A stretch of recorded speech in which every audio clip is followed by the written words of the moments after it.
नमस्ते, मेरो नाम अनु रावत। म बाँके बैजनाथबाट एकता किशोरी क्लबको अध्यक्ष। हामीले विगत 5 वर्षदेखि बाल विवाह मानव बेचबिखन विरुद्ध चाहिँ काम गर्दै आइरहेका छौँ। हाम्रो बाँके बर्दिया लगायत धेरै जिल्लाहरूमा चाहिँ यो मानव बेचबिखनको जोखिमहरू अहिले बढ्दो क्रममा छ। हाम्रो बाँके जिल्लाको बैजनाथमा चाहिँ 2-3 महिना अगाडि 2 जना बालिका चाहिँ बेचबिखनमा परेको थियो।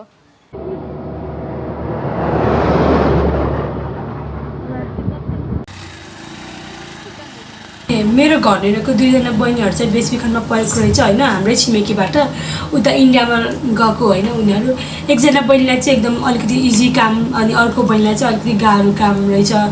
उनीहरू चाहिँ भएको किशोरी क्लब एकता किशोरी क्लबको नेतृत्वमा उनीहरू चाहिँ घर फर्किसकेको छन् होइन। पहिला चाहिँ सुरुमा चाहिँ उनीहरूलाई खुल्न साथीहरूसँग घुल्नु न पढाइलाई कन्टिन्यू दिन चाहिँ एकदम गाह्रो भइरहेको थियो नमाने। अहिले चाहिँ एकदम राम्रो छ। पहिलावाला कन्डिसन भइसक्यो। उनीहरू क्लास लिएर एसईको एक्जाम दिएर अहिले चाहिँ बसिरहेछन्। प्लस अहिले सँगसँगै उनीहरू कम्प्युटर क्लास डान्स क्लासहरू पनि एटेन्ड गरिरहेछन्।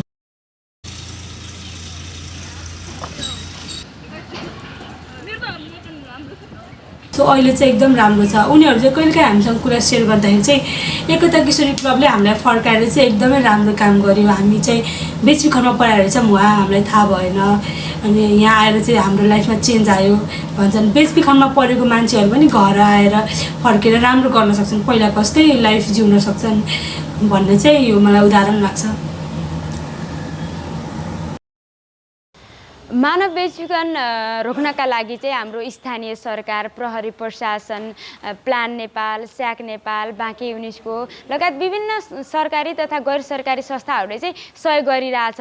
उनीहरूको सहयोगले गर्दा नै हाम्रो समाजमा यो मानव बेचबिखन के हो, कसरी हुन्छ भन्ने कुराहरू चाहिँ समाजका व्यक्तिहरूले जान्न पाएको छन्। त्यसरी नै तिनी संस्थाहरूले चाहिँ अझै सहयोगलाई निरन्तरता दियो भने चाहिँ यो मानव बेचबिखनलाई हाम्रो समाजबाट 0 लेभलमा ल्याउन चाहिँ हाम्रो कोसिस चाहिँ जारी रहनेछ।